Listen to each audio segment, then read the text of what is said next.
बिस्मिल्लाहिर्रहमानिर्रहीम। तमाम देखने और सुनने वालों को मेरी तरफ से अस्सलाम वालेकुम वरहमतुल्लाहि वबरकातुहू। मैं हूँ हबीबुर रहमान और आप देख रहे हैं अल हबीबी टीवी।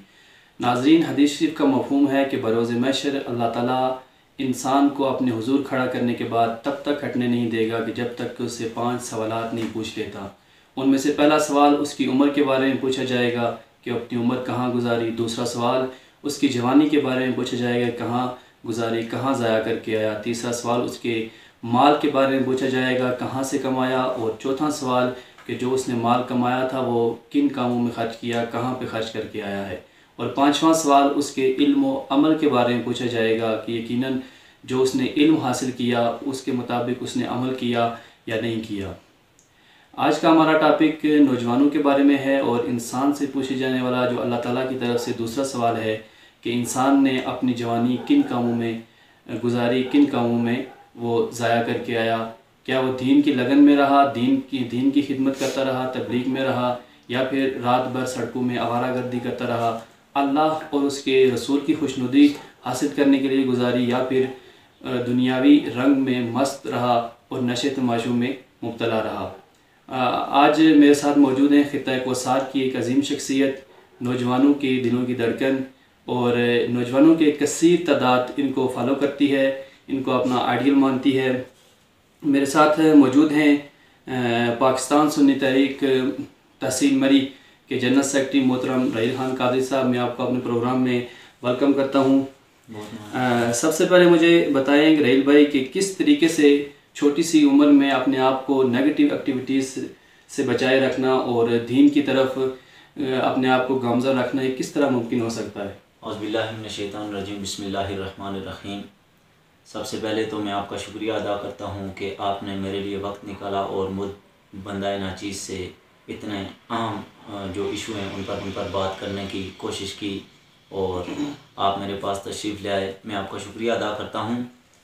तो सबसे पहली बात है कि अल्हम्दुलिल्लाह मैं मुसलमान घराने से हूँ और मुसलमान का ये शेवा होना चाहिए कि वो गलत कामों को छोड़कर अच्छे कामों की तरफ चले।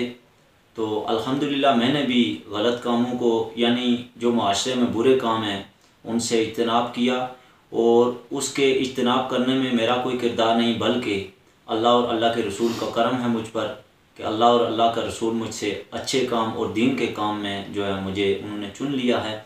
ज़ाहिरी बात है, कोई भी अच्छा काम हो तो वो बंदा इरादा करता है, मदद अल्लाह और अल्लाह का रसूल करता है। तो मैंने भी नेकी के इरादे से जो है अपनी कोशिशें शुरू की थी, तो अल्हम्दुलिल्लाह अल्लाह और अल्लाह के रसूल ने मेरी मदद। अच्छा रहील भाई, मुझे बताएं कि सिर्फ पीएचटी ही क्यों कि बाकी भी जितनी जमातें, बड़ी जमातें, सियासी जमातें भी हैं, मजहबी भी हैं, उनको छोड़ कर सिर्फ पीएचटी ही में शमूलियत, उसी का काम करते रहना, उसी के लगन में रहना, स्टार्ट से बचपन से ही उसी की लगन में रहना, कोई और आपने तब्दीली नहीं आई, यानी कि किसी और जमात में आपने जाने का सोचा भी नहीं। देखें जी, सबसे पहली चीज़ जो है वो मैं मजहबी ज़हन रखता हूँ और अल्हम्दुलिल्लाह मुझे इसमें लज्जत भी आती है, सुकून मिलता है कि मजहबी कामों में मैं सरगर्म रहता हूँ। और सियासी पार्टियों की जहाँ तक बात है, मुझे बहुत सारी पार्टियों की तरफ से ऑफ़र भी होती रही है और काफ़ी दफ़ा बहुत से लोग मेरे पास तशरीफ़ लाए और उन्होंने मुझे कहा कि आप इस पार्टी में हैं तो ये होगा और ये होगा। लेकिन दरअसल हकीकत ये है कि सियासी पार्टियाँ जितनी भी हैं वो जागीरदारों और बदमाशों का अड्डा बनी हुई हैं। आप लोग देख सकते हैं, हर बंदे को पता है कि माशरे में जितना कोई ताकतवर है, जितना कोई पावरफुल है, और जो सियासी पार्टियाँ हैं उनमें पावरफुल बंदों को अहमियत दी जाती है। मैं गरीब घराने से ताल्लुक़ रखता हूँ और बिलखुसूस ये जो रिश्वतखोरी और फ्रॉड का निज़ाम है, इससे मैं बिल्कुल इख्तलाफ रखता हूँ। मेरा ज़हन इससे बिल्कुल मुतमईन नहीं है कि मैं किसी और पार्टी में जाता। सुन्नी तरीक़ से मुझे इसलिए मोहब्बत है और इसमें इसलिए शुरू से मैंने काम किया क्योंकि ये शहीदों की एक जमात है। इसकी बुनियाद जिन्होंने रखी वो भी शहीद हुए, उसके बाद जिन्होंने इसकी क़यादत संभाली उन्होंने भी अपनी शहादतें दी और मुल्क पाकिस्तान में अमन को ख़राब नहीं किया। इसलिए ये मुहिब वतन पार्टी है और दीन और इस्लाम का काम बड़े ही सच्चे जज्बात के साथ करती है, इसलिए मैं इस पार्टी में मौजूद।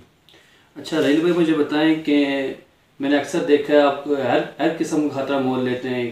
कहीं भी कोई मसला हो, कोई एहतजाज हो या फिर कोई भी इशू, किसी भी इशू पे कोई बात करनी हो, यानी कि ना देखते ही मेरा अपना इलाका है या कोई और अल्लाह का है। इनफैक्ट अभी जो हालिया दिनों में शरियत तशद्दुद केस हुआ था, वो एक अलग सूबा था, वहाँ पे भी जाके आपने हक़ की आवाज़ बुलंद की। इसके पीछे कोई सियासी मकसद था आपका, या फिर क्या वजह थी? आपको क्यों लगा कि ये जुल्म हुआ है और वहाँ पे आपको जाना चाहिए, और आपकी टीम ने उसको भरपूर मीडिया कवरेज भी दी और भरपूर अंदाज से आपने उसको उस केस को ऊपर लेके आए और आला काम तक उसकी आवाज़ पहुँचाई?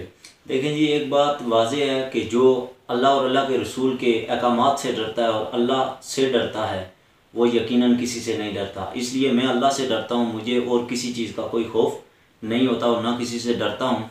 और जहाँ तक बात है कि कोई भी इशू हो उसको हम उजागर करने के लिए कोशिश करते हैं, तो मैंने आज तक जितनी दुआएं की हैं उन दुआओं में एक ही बात अल्लाह से मैं मांगता हूँ कि अल्लाह मुझे हक़ और सच के साथ हमेशा ज़िंदा रखना और हक़ और सच के साथ मौत नसीब करना और हमेशा जालिम के ख़िलाफ़ लड़ने की तौफ़ीक अता फरमाना।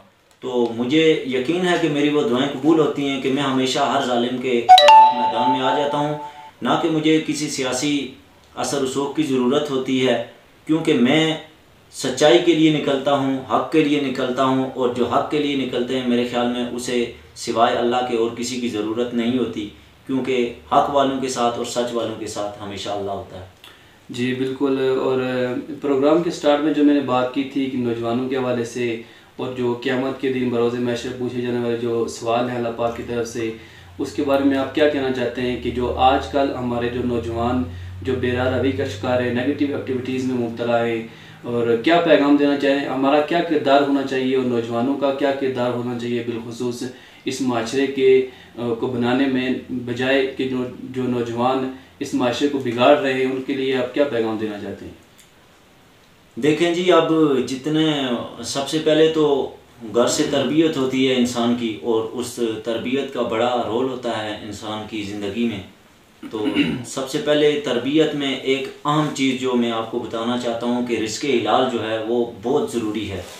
जब कोई वालिदैन अपने बच्चे को रिज़्क़े हिलाल खिलाएंगे तो यकीन मानिए मैं उम्मीद करता हूँ, यानी कि उस रिज़्क़े हिलाल का 80% उसमें असर होता है। और रिज़्क़े हिलाल खाने के बाद यकीनन किसी बुरे रास्ते की तरफ जब बंदा जाता है तो उसे ज़मीर जो है वो इजाज़त नहीं देता कि आप किसी बुराई की तरफ गामज़न हों। अच्छा, क्या समझते हैं कि जो नौजवान इस तरह की एक्टिविटीज़ में मुब्तला हैं उनमें असल कसूरवार उनके वालिदैन हैं, वो ख़ुद हैं, या जो हमारा माशरा है, इनमें असल कसूरवार कौन है, ज़िम्मेदार इसका कौन है? देखें जी, वालिदैन का तो सबसे पहले मैं कहूँगा, क्योंकि वालिदैन की ज़िम्मेदारी है कि उनके बच्चे किस माशरे की तरफ जा रहे हैं और किस सोसाइटी में हैं और किसके साथ उनका उठना बैठना है, कैसे माशरे में वो अपनी जो है अपनी ज़िंदगी को गुजार रहे हैं।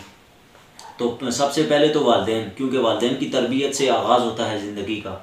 तो वालिदैन की तरबियत अच्छी होगी तो यकीनन बच्चा अच्छा होगा। और उसके बाद जो है वो टीचर्स का रोल होता है। ज़ाहिरी बात है, बंदा उसके बाद स्कूल में जाता है, उसके बाद कॉलेज में जाता है, तो टीचर का बड़ा रोल होता है। और उसके बाद वो अच्छे दोस्त माशरे में, अगर यकीन मानिए कि आपको अच्छा दोस्त इस माशरे में मिल जाए तो वो आपकी ज़िंदगी को संवार सकता है। मैंने ये तज्ज़िया इसलिए किया कि मैं अक्सर और बेशतर मेरे बहुत सारे ऐसे दोस्त हैं, और अल्हम्दुलिल्लाह सबसे बड़ी बात कि मेरी तंजीम में जितने भी मेरे दोस्त हैं, उसके अलावा जितने दोस्त हैं, वो सब के सब जो है नशे से दूर हैं, नशे से दूर हैं और बुराइयों से दूर हैं। और फिर एक जो ख़ास बात है, अक्सर मैं अपने दोस्तों को ये तलकीन करता हूँ कि आप दुरूद पाक की कसरत किया करें, क्योंकि दुरूद पाक जो लोग पढ़ते हैं यकीनन वो बुराइयों से भी दूर रहते हैं। और नमाज तो कायम करनी चाहिए हर हाल में। नमाज, हम मुसलमान हैं और मुसलमान घर में पैदा हुए हैं, तो फिर नमाज तो हम छोड़ ही नहीं सकते। नमाज के साथ ताल्लुक़ कायम कर लें, कुरान के साथ ताल्लुक़ कायम कर लें और फिर दुरूद पाक की कसरत करें। यकीन मानिए कि दुनिया और आखिरत की भलाइयाँ हैं इसमें। तब्दीली के हवाले से क्या कहना चाहते हैं? जो 2018 के इलेक्शन में आपने उनको सपोर्ट भी किया था, और अब आपके क्या तासुरात हैं उस बारे में? देखें जी, हमने सपोर्ट किसी मजबूरी के बायस किया था, वो शायद मैं यहाँ पर बयान ना कर सकूँ, एक लंबी दास्तान है। लेकिन तब्दीली जहाँ तक है वो तब्दीली सिर्फ़ कुरान और इस्लाम से आ सकती है। ये जितनी भी तब्दीली के नारे हैं ये तो सारे के सारे झूठे हैं, ये एक फ़रेब है। जितनी पार्टियाँ आती हैं, आप इससे पिछली जितनी पार्टियाँ गुजरी हैं, चाहे पीपल्स पार्टी हो, नून लीग हो, आज पीटीआई है, इन सब ने नारे लगाए और नारों के बाद आवाम के साथ जो किया है वो आवाम जानती है, आप जानते हैं, मैं जानता हूँ। और ये सबके सामने कोई बात ढकी छुपी नहीं है कि मैं बात गोल मोल करके ऐसे बयान कर दूं कि तब्दीली सरकार से मेरा कोई वास्ता है। तो हम हर उस नेगेटिव काम के अगेंस्ट जाएंगे जो कि मुआशरे के लिए नुकसानदेह है, जो हमारी इस इंसानियत के लिए नुकसानदेह है और मुआशरे के लोगों के और गरीब लोगों के अगेंस्ट है। अभी महंगाई का उरूज है, आप देख रहे हैं, और फिर गरीब की सुनने वाला कोई नहीं है। जबकि तब्दीली सरकार ने तो ये नारा लगाया था कि हम आएंगे और इंसाफ जो है गरीब और अमीर को यकसा मैसर होगा, तो ऐसा कुछ भी नहीं है। तो इंशाल्लाह तब्दीली अगर आएगी वो कुरान और इस्लाम से आएगी, वो दीन मोहम्मदी से आएगी। जब तक हम लोग दीन और इस्लाम की तरफ पलट कर नहीं आते और ये झूठे रास्तों की तरफ से हट नहीं जाते, तब तक तब्दीली मुमकिन नहीं। अच्छा, आपका ताल्लुक़ एक मजहबी सियासी जमात से भी है, और जितनी भी बाकी मजहबी जमातें ये सब एक भी प्लेटफार्म पे क्यों नहीं आ जाती? अगर ये एक प्लेटफार्म पे आएँ तो यकीनन तब्दीली तो ये वाकई ला सकते हैं कुरान और सुन्नत की रोशनी में। क्या कहते हैं इस बारे में आप? देखें जी, बहुत सारे मामलात हैं, हम कोशिश भी कर रहे हैं, मरी में तो अल्हम्दुलिल्लाह हम कोशिश कर रहे हैं, लेकिन मुल्क की सूरत हाल में वाकई ये एक अलमिया है कि मजहबी जमातें इकट्ठी नहीं हैं। लेकिन अल्हम्दुलिल्लाह हमारी जो जमात है पाकिस्तान सुन्नी तहरीक, उसके मंशूर में ये चीज़ शामिल है कि हमने इत्तेहाद की कोशिश करनी है। तो इत्तेहाद जब होगा इंशाल्लाह उम्मीदें रखनी चाहिए। अच्छी उम्मीद जो है वो ज़िंदगी का सहारा बना लें तो यकीन मानिए कि बहुत सारी कामयाबियाँ आपको मुकद्दर होंगी। हम अच्छी उम्मीद से आगे चल रहे हैं, उम्मीद है कि जल्द जो है हम आपस में मिल बैठेंगे और ये इत्तेहाद कायम होगा और निज़ाम मुस्तफ़ा सल्लल्लाहु अलैहि वसल्लम के निफाज के लिए हम फिर मिलकर कोशिश करें। अच्छा रहील भाई, जो माशरे में मुख्तलिफ माशरती और अखलाकी बुराइयाँ जो हैं, इसके अलावा जो फौतगी और शादी के मसले मसाइल जो होते हैं, उन पे जो ये फजूल रस्मात होती हैं, आप क्या देखते हैं किस तरीके से हम इन पे काबू पा सकते हैं? यकीनन जो शादी और उस पर फौतगी पे जो फजूल किस्म की रस्मात हैं जिनका दीन और इस किसी से कोई ताल्लुक़ भी नहीं है और वो गरीबों के लिए भी बड़ा मसाइल पैदा करते हैं, इस बारे में आप क्या कहना चाहते हैं? सबसे पहली बात है जी कि जब हम खुद से शुरू करेंगे, हर बंदा अपने घर से शुरू करेगा तो इसमें तब्दीली ज़रूर आएगी और इसमें चेंजिंग आएगी कि ये जो हालात बने हुए हैं, ये यकीनन आपने एक अच्छा सवाल किया है कि अब मातम वाले घर में एक तो वो बंदा खुद परेशान होता है, उसके अलावा ऐसे रिवाज चल पड़े हैं कि लाखों रुपए कर्ज लेके हम दुआ करवाते हैं और वहाँ पर खाने का एहतमाम करते हैं। अगर आपके पास गुंजाइश है तो आप ज़रूर गरीबों में, मसाकीन में खाना तकसीम करें, आप बाकायदा इस तरह की दावत करें। लेकिन अगर आपके हालात ऐसे नहीं हैं, अच्छे नहीं हैं, क्योंकि खाना खिलाना एक सवाब का काम है, तो इसलिए आप खाना खिलाएं। अगर आपके पास गुंजाइश है तो आप ज़रूर दुआ करें, लेकिन अगर आपके पास गुंजाइश नहीं है, आप कर्ज उठा के ये दुआ कर रहे हैं, तो यकीनन अक्सर ये चीज़ देखने में आई है कि जो एक तरफ तो जनाजा रखा होता है, उधर से खाने का ऑर्डर हो जाता है, ये खाना खा लें। और ये मेरी ज़ाती राय के मुताबिक पहली बात है, ये तो होना ही नहीं चाहिए। तो अगर होता है तो फिर दूर दराज के मेहमान, अक्सर मेरे वाला साहब कहा करते हैं कि जो पिंडी से सफ़र करके किराया खर्च करके यहाँ पे आता है तो वो यानी यकीनन 100-50 रुपया मज़ीद खर्च करके खाना भी खा सकता है इजीली। और ये अक्सर देखने में आया है कि जो दूर दराज के मेहमान होते हैं, खाना होता उनके लिए है, मगर वो इस चीज़ से बिल्कुल अलग होते हैं। वो यानी कि जनाजा पढ़ के अपने रास्ते पे निकल जाते हैं, वो साइड पे हो जाते हैं। जो हमारे यानी कि अड़ोस पड़ोस वाले लोग होते हैं वो सारे जम उधर यानी कि इकट्ठे हो जाते हैं और वो खाना तनावल फरमा रहे होते हैं। तो यकीनन ये एक जो साहिब सरमाया लोग हैं उनके लिए तो मुश्किल नहीं है, मगर जो गरीब तबका है तो उसके लिए तो काफ़ी परेशानी होती है। यकीनन एक तो उसको ये दुख होता है कि उसके घर में फौतगी हो चुकी है, उसका कोई अजीज़ फौत हो चुका है, और उस ऊपर से जो माली बर्डन उस पर आ जाता है एकदम से। तो हमारा क्या किरदार होना चाहिए कि इस चीज़ में हम काबू पा सकें? देखिए जी, सबसे पहली बात है कि हमें जो अड़ोस पड़ोस वाले लोग होते हैं उन्हें तो भरपूर ख्याल करना चाहिए कि एक तो बंदे का नुकसान हुआ है और वो यानी इस पोजीशन में गमज़दा है, तो उसके गम को बांटने के बजाय हम अपने पेट के चक्कर में अगर लगे रहें तो यकीनन ये ज़्यादती है। लेकिन दूसरी तरफ यह है कि मेहमान की पहचान करना ज़रूरी है। अब हमने मेहमान किसको बना लिया है ये हम पर डिपेंड करता है। मेहमान वो होते हैं यकीनन उस दिन खाना उन लोगों के लिए ये तैयार किया जाता है। जो रिलेटिव्स होते हैं यानी कज़न होते हैं, फूफी होती है, खाला होती है, इस तरह के जो दूर दराज इलाकों से आते हैं, यकीनन वो 2-3 दिन वहाँ रहते हैं, वो जा नहीं सकते जब तक सोग होता है, तो उनको मेहमान समझा जाए तो मेरे ख्याल में ज़्यादा बेहतर है। जो लोग सिर्फ जनाजा पढ़ने के लिए आते हैं वो मेहमान नहीं होते, उन्होंने चले जाना होता है, अपने घर पहुँच सकते हैं या किसी होटल पे बैठ के खा सकते हैं। मेरे ख्याल में ये नहीं होना चाहिए। अगर आपके पास गुंजाइश है, मैं फिर वही बात कर रहा हूँ कि अगर आपके पास इतने वसाइल हैं कि आप इसका एहतमाम अच्छे तरीके से हर बंदे को खाना खिला सकते हैं, तो इसमें कोई ममानत नहीं है। एक अच्छी बात है कि आप किसी को खाना खिलाते हैं। और फिर मातम वाले घर में आपको पता है कि खाना होता नहीं है, पड़ोसी लोग तैयार करते हैं, तो अगर पड़ोसी के पास इतनी गुंजाइश है तो ज़रूर करें, लेकिन इसकी कोई ज़रूरत नहीं है, ना ही ये कोई फ़र्ज़ है, ना कोई वाजिब, ना सुन्नत, यानी कि ज़रूरी नहीं है ये।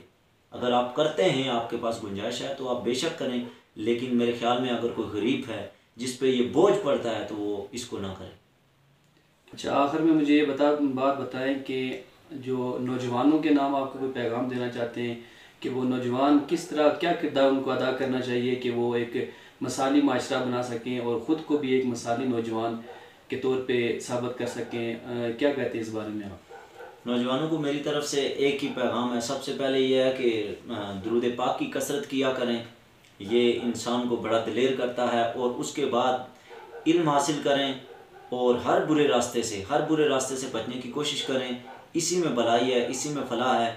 और छोटों से शफ़क़त और बड़ों से मोहब्बत कीजिए और कमज़ोर लोगों का साथ दीजिए, ताकि आप एक मुआशरे में एक अहम किरदार अदा कर सकें। जब भी, जहाँ भी, कहीं भी जुल्म हो, आप सिर्फ इस यकीन के साथ खड़े हो जाइए कि अल्लाह हमारे साथ है। आप जुल्म के ख़िलाफ़ खड़े होंगे, इंशाअल्लाह अल्लाह आपके साथ होगा। जी, बहुत शुक्रिया। ये थे रहील खान कादरी साहब जो मेरे साथ मौजूद थे, अपने ख्यालात का इजहार फरमा रहे थे। मैं इनका बहुत बहुत शुक्रगुज़ार हूँ। तो मैं अपने तमाम देखने और सुनने वालों को, जिन लोगों ने मुझे देखा, उनका शुक्रगुज़ार हूँ। और अभी तक अगर आपने मेरे चैनल को सब्सक्राइब नहीं किया तो काइंडली सब्सक्राइब ज़रूर कीजिएगा और साथ में बेल आइकन पे प्रेस कीजिएगा, ताकि जो मेरी लेटेस्ट वीडियो है वो आप तक सबसे पहले पहुँच सके। Thank you. अल्लाह हाफिज़।